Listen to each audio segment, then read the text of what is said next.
um cumpridor da lei, um homem poliglota, doutor da lei, dupla cidadania. Ele tinha autorização, e a Bíblia vai dizer isso em Atos dos Apóstolos, capítulo 9. Ananias vai confirmar isso também. Era um homem que tinha autorização para prender os cristãos. Ele, ao encontrar alguém que chamava-se do caminho, alguém que servia a Cristo, era denominado aquele que estava no caminho, porque Jesus dizia: eu sou o caminho, a verdade e a vida, e ninguém vem ao Pai a não ser por mim. Então o título daqueles que andavam com Cristo era aqueles que estavam no caminho. E ele, com autorização daqueles que estavam no caminho, ele lançava na prisão, consentia em mortes. Essa era a característica do apóstolo Paulo, sanguinário mesmo, que defendia as leis. Aprendeu aos pés de Gamaliel, tornando um doutor dela. Porém, um dia, ele estava indo para Damasco. Havia uma autorização de que, se ele encontrasse alguém no caminho, ele pudesse encarcerar, ou mesmo ele pudesse consentir na morte.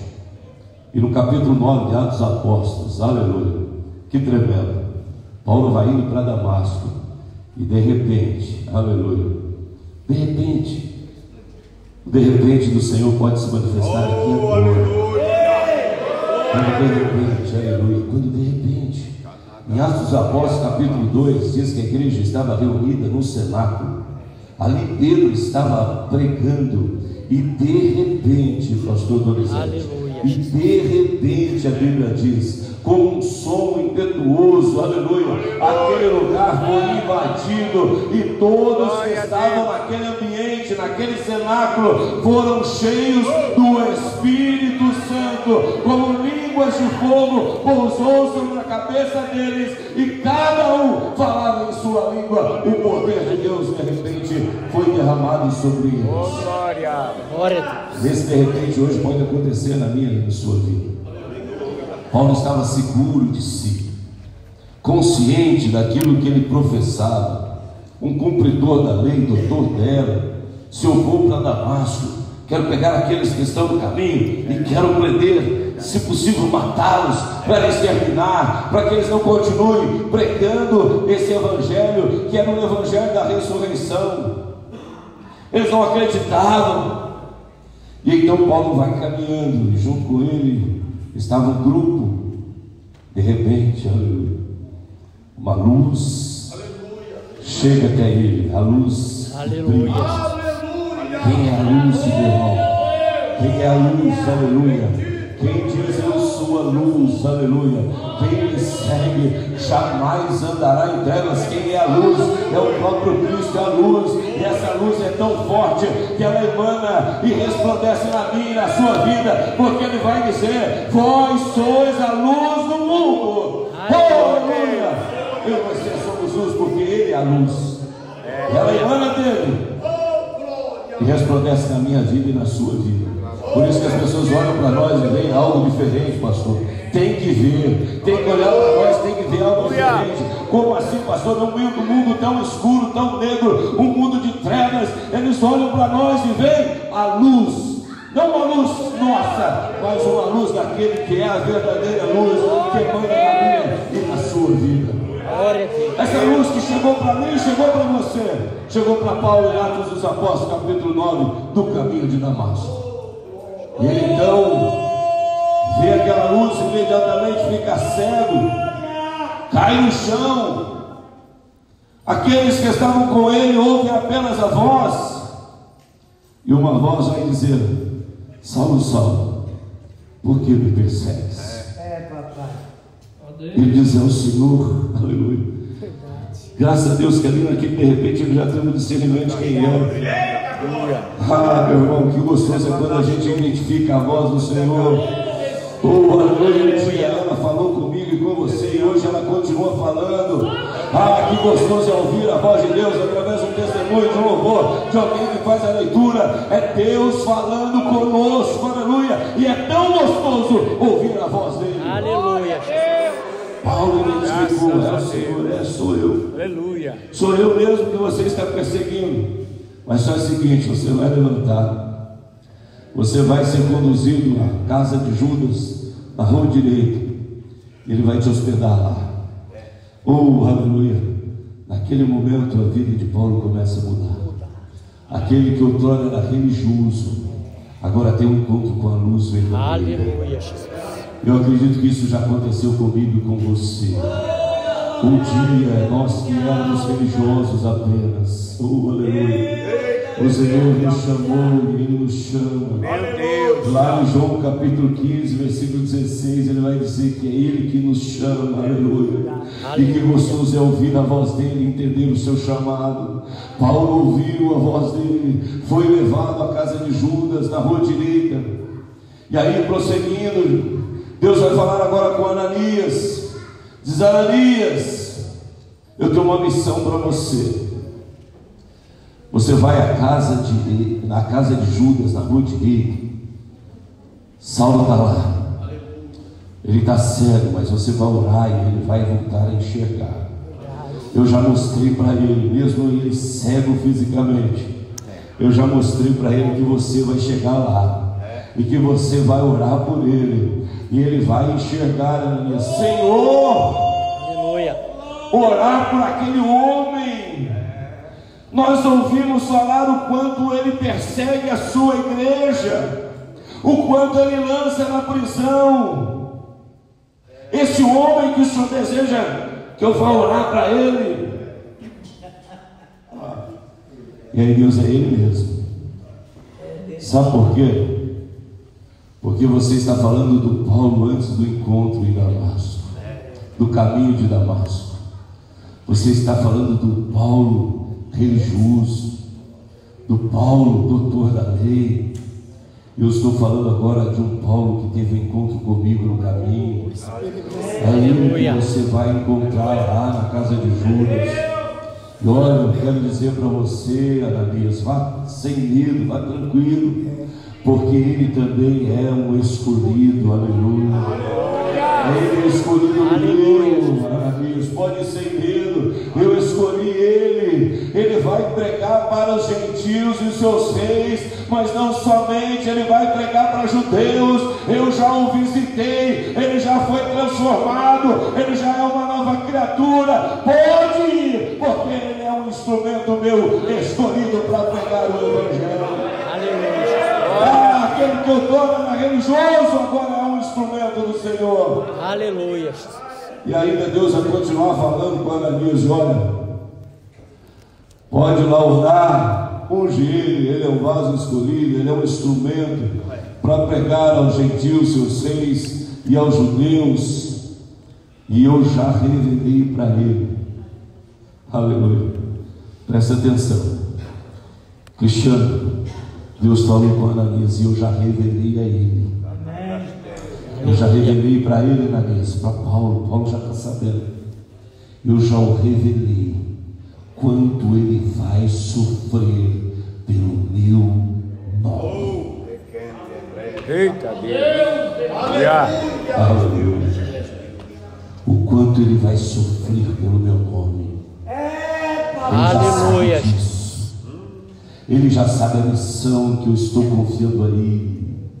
Meu irmão, quando Deus nos chamou, seja você uma irmã do círculo de oração, seja você uma irmã da intercessão das madrugadas, seja você uma diaconisa, seja você uma irmã que tem cooperado nos trabalhos da igreja, não tem ainda nenhum cargo, mas é uma mulher de presença, de cooperação, seja você, meu irmão, que faz parte aí dos guerreiros de Cristo, seja você, meu irmão, diácono, seja você, meu irmão, cooperador, seja você intercessor, seja qual for, todos nós, aqueles que têm aqui uma nomenclatura ministerial, ou você que é membro da igreja, todos aqueles que foram chamados para fazer a obra do Senhor. E ele diz: olha, eu vos digo essas coisas para que vocês estejam em mim, porque no mundo tereis aflições, mas tem de bom ânimo, eu venci o mundo.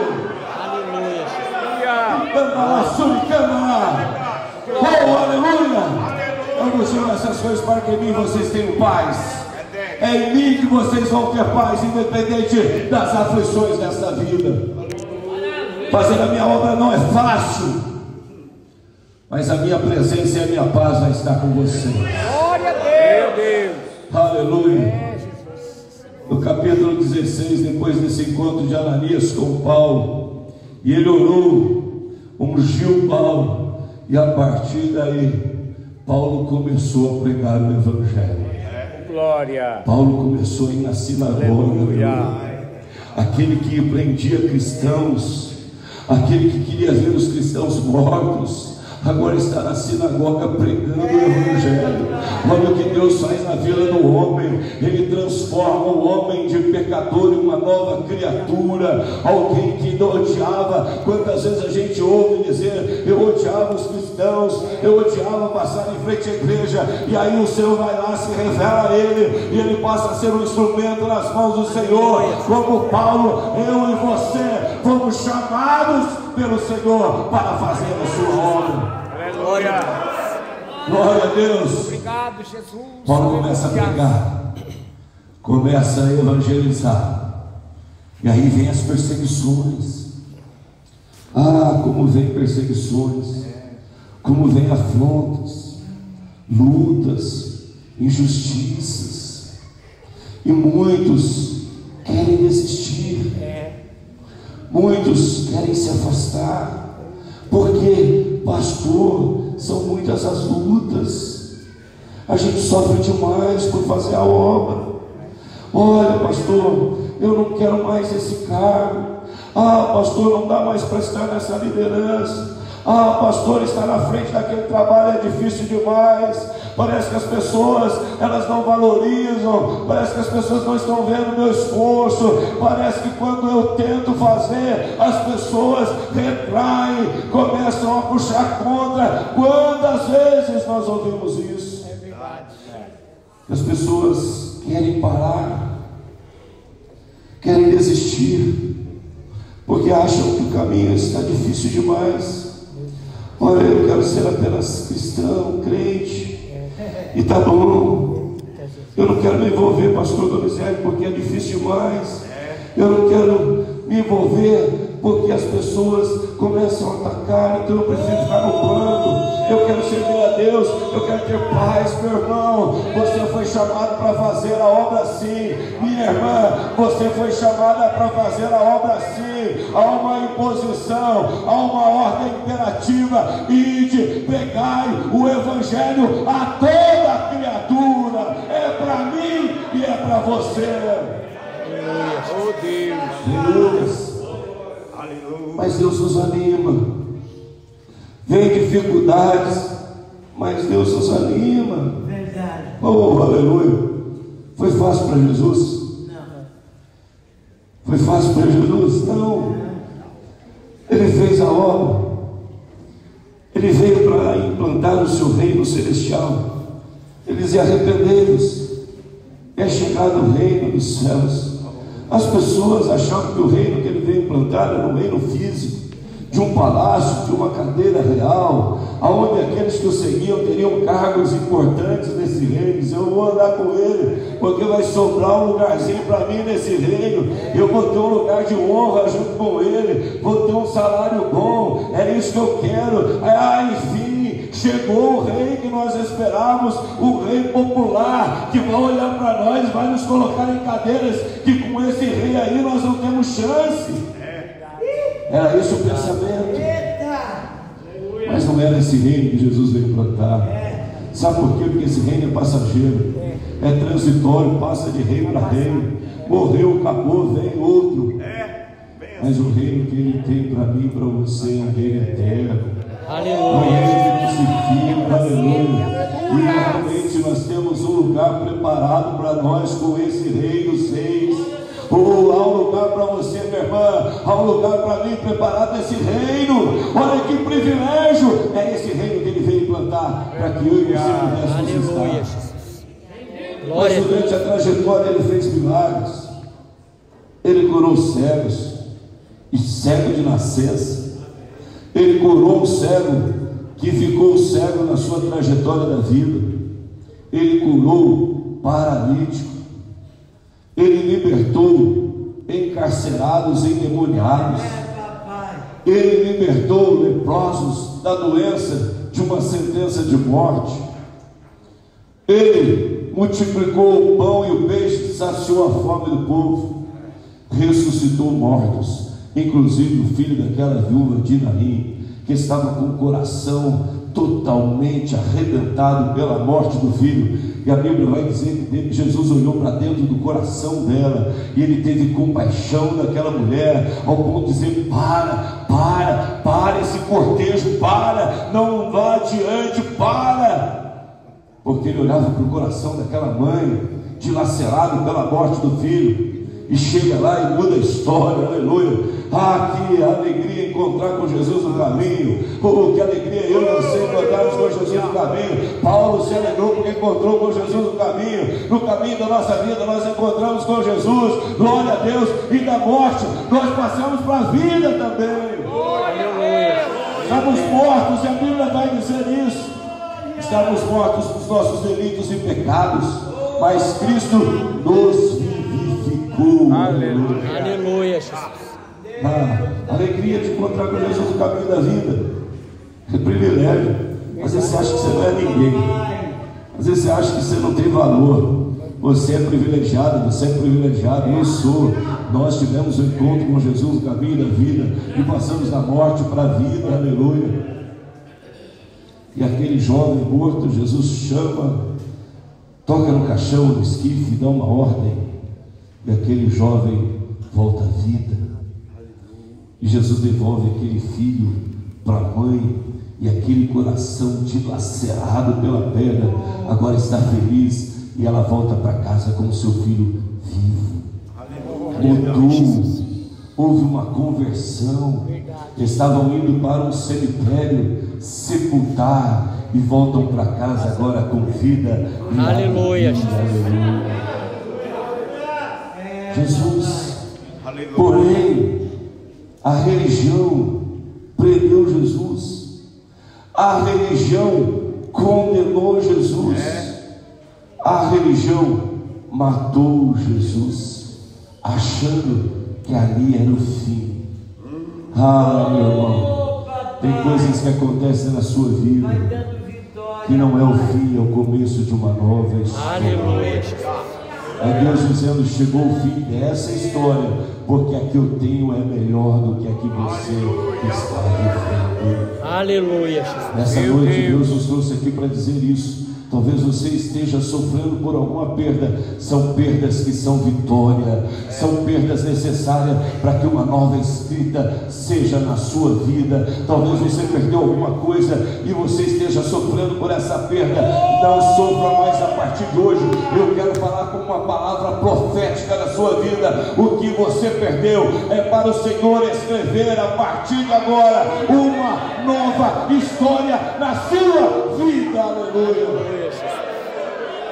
Uma história para a glória dele. Talvez o que você esteja vivendo não seja uma vida que glorifica a Deus, mas a partir de agora, aleluia, a história que ele vai escrever, o nome dele vai ser glorificado na sua vida. Verão e falarão: essa pessoa foi transformada. O que aconteceu na vida dela? Sabe, quando Lázaro morreu, ficou 4 dias na sepultura, e ele estava ali morto, e Jesus chegou, pediu para tirar a pedra, deu uma ordem: Lázaro, sai para fora. Parecia perda, mas Lázaro agora vem para fora com vida. E a Bíblia vai dizer, e eu acredito na Bíblia, que muitos creram no Senhor Jesus pelo testemunho de Lázaro. Glória a Deus. Capítulo 12 vai dizer que eles iam até Betânia para ver. É você mesmo, Lázaro? É você, rapaz? Olha, eu vi te sepultar lá, eu vi a pedra lá no sepulcro, eu vi que você estava morto, e eu sei que já fazia 4 dias, era para estar cheirando mal, era para não ter mais, era para ter morte cerebral. O que aconteceu? O que você fez? Eu não fiz nada. Quem fez foi Jesus de Nazaré, o nome de Deus sendo glorificado. Aleluia. Testemunho. que Deus está fazendo na sua vida vai ser testemunho para que o nome dele seja glorificado. Aleluia. Aleluia. Jesus foi ao Calvário. Parecia ser a derrota definitiva. E os discípulos no caminho de Emaús achavam isso, porque eles estavam voltando para Emaús cabisbaixo, abatidos, desanimados, como se tudo tivesse acabado, como se a morte de Jesus fosse o fim. E Jesus se manifesta entre eles. Ah, meu irmão, quando tudo parece ser o seu fim, Jesus se manifesta a você. Ele vai caminhando com você. Às vezes você ainda não percebeu, mas Jesus está ministrando na sua vida. Há um cuidado do Senhor Jesus na sua vida. Talvez você ainda não identificou Ele, mas pode perceber, o seu coração está ardendo com aquilo que Ele está ministrando nessa noite. Desde o início que nós entramos aqui, Ele está ministrando, o coração já está ardendo. É Jesus cuidando de nós. Aleluia. Então Jesus se manifesta e eles vão dar esse testemunho. Nós não tínhamos reconhecido ele fisicamente, mas o nosso coração já tinha identificado, porque o nosso coração ardia quando ele falava. Aleluia. Aleluia, Jesus. Glória a Deus.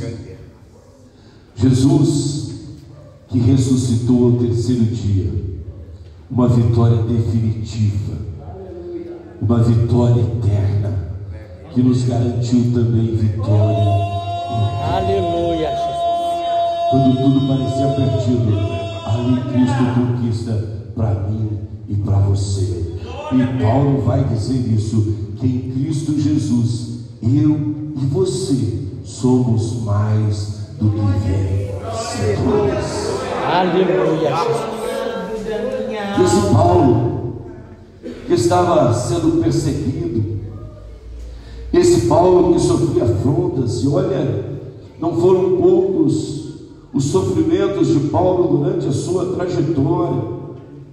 Não foi o sofrimento de Paulo com 3 naufrágios, diversas prisões, açoites, foi apedrejado, que precisou fingir que estava morto, precisou descer por um cesto para escapar da fúria.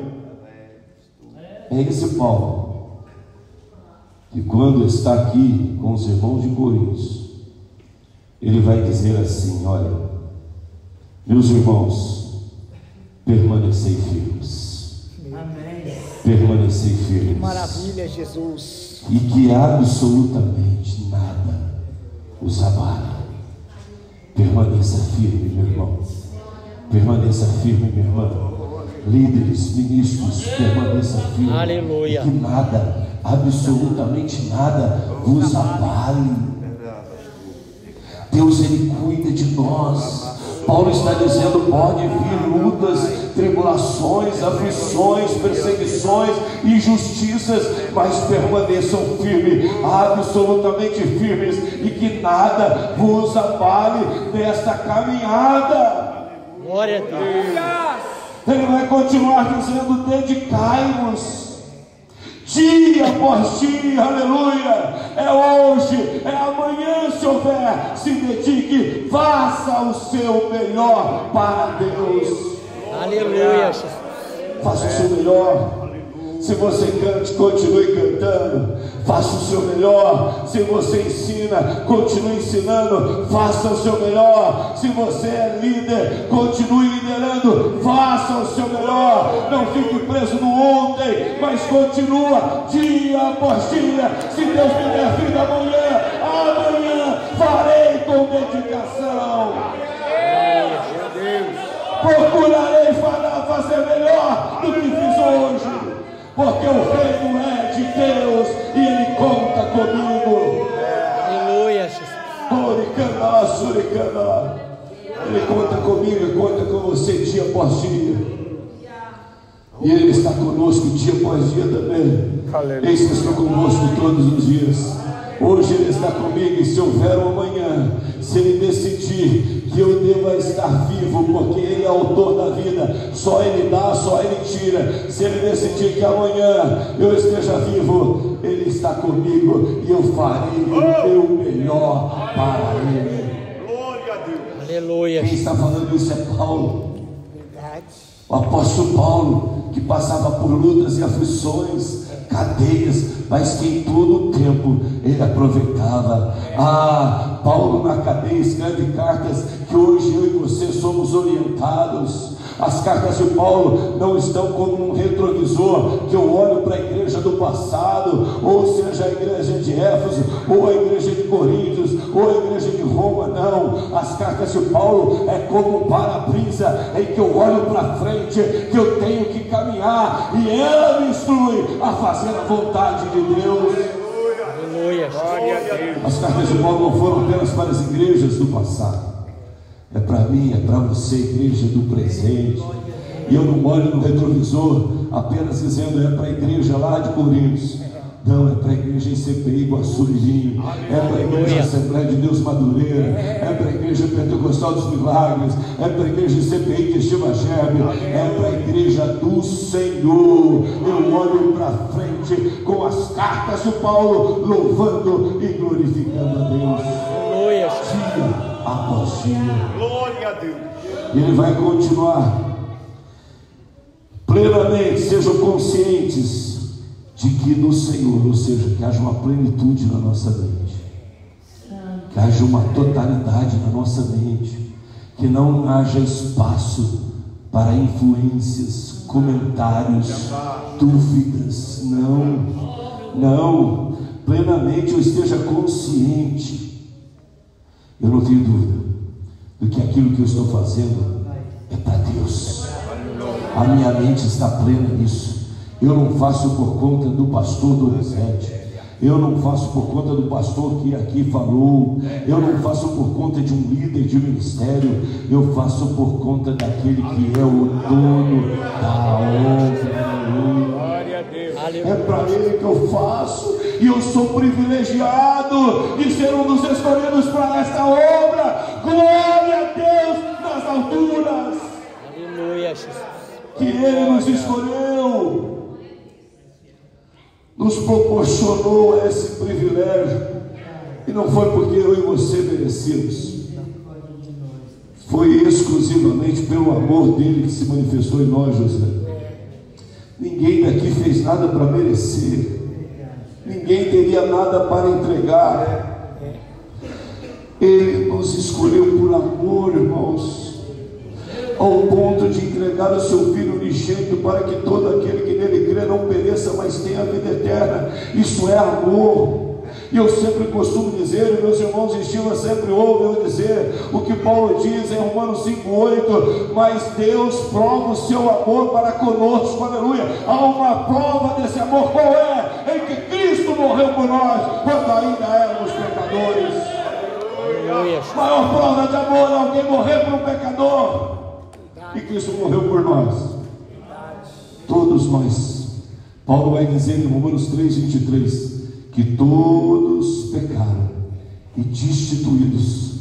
O que é destituir? É perder a posição, não é isso? Sim. Um prefeito destituído do cargo, perdeu o cargo de prefeito. Um juiz destituído do cargo, perdeu o cargo de juiz. Você destituído na sua empresa, você perdeu o cargo dentro da empresa. Um pastor destituído, perdeu o cargo. Eu e você estamos destituídos da glória de Deus, todos. Mas eu nasci num lar tão bom, pastor. Meu pai era pastor, quando eu nasci ele já era, morreu como pastor, mas eu nasci em pecado. E um dia, aleluia, eu entendi esse presente de Deus para a minha vida, quando eu estava no meu quarto, e o Espírito Santo, consolador, amigo, pastor, falou ao meu ouvido: Deus tem uma vida muito melhor do que essa que você está tentando viver por si mesmo. Aquela voz falou no meu coração, repetiu: Deus te ama e Ele tem algo muito melhor do que você está tentando viver. Naquele dia a minha vida foi transformada, porque eu me rendi ao chamado dEle. Meu ouvido deu crédito àquela voz maravilhosa que não me acusou de nada, mas me convenceu em amor. É esse amor que foi manifestado na cruz, em que Cristo morreu por nós, quando estávamos nessa condição de inimigos de Deus. Aleluia. Mas a morte e a ressurreição, Paulo vai dizer agora em Romanos 5:1, justificados pois pela fé. Aleluia. Oh, aleluia. Aleluia. Eu e você que cremos, temos paz com Deus por Cristo Jesus, nosso Senhor. Paulo, esse Paulo mesmo está escrevendo aqui aos irmãos, para não desanimar, para não enfraquecer, mas ter plena consciência que aquilo que nós fazemos é para o Senhor. Eu canto é para Ele, eu louvo para Ele, eu prego porque é dele a palavra. Ela não é minha, é dele, por isso eu prego. Eu ensino porque a palavra dele é fiel e verdadeira. Glória a Deus. Eu faço porque a obra é dele. Aleluia. Então eu devo ter plena consciência disso. Mas também sei que todo o vosso trabalho jamais será improdutivo. Sabe por quê? Porque eu posso plantar, eu posso regar, mas quem dá o crescimento é Ele. Oh, glória. Se é Ele que dá, meu irmão, jamais será improdutivo. É Ele que faz crescer, e Ele não só faz crescer uma obra ministerial, Ele te abençoa na sua vida material, Ele te abençoa lá no trabalho, Ele te abençoa na sua casa, na sua família. As pessoas vão olhar para você e ver algo diferente. Olha, essa pessoa era de uma maneira, mas depois que ela começou a servir a Deus, as coisas mudaram. Olha para dentro de você, se não é verdade o que eu estou dizendo. Aleluia. Quem você é e quem você é hoje, o que você tinha, o que você tem hoje. E eu falo por mim, o que eu era, o que eu sou, o que eu tinha, o que tenho hoje. É meu? Não, mas Deus me faz fiel depositário. Ele coloca na minha mão e diz: pode usufruir, porque sou eu que dou. Tudo é meu e eu confio em você. É improdutivo. Nós temos a certeza que jamais será improdutivo. Deus cuida de nós. Aleluia. Deus nos trouxe aqui nessa noite para dizer, diante disso que nós ouvimos, se talvez tenha passado pela sua mente, eu vou parar. Ele nos trouxe aqui para cuidar de nós e dizer: não pare. Glória a Deus. Não pare, porque eu estou com você. Paulo vai dizer em Filipenses capítulo 4, versículo 13, depois de declarar: sei ter fartura, sei também escassez, sei viver na alimentação ou sei não ter alimentação, tudo. Ele vai dizer: eu sei viver nos momentos felizes, naqueles que não são tão felizes, mas, versículo 13, eu posso todas as coisas naquele que me fortalece. Aleluia, Jesus. Pastor, é possível cumprir aquilo que Paulo está dizendo? Certamente. Por quê, pastor? Porque eu e você podemos todas as coisas naquele que nos fortalece. Aleluia, Jesus. Deus os abençoe.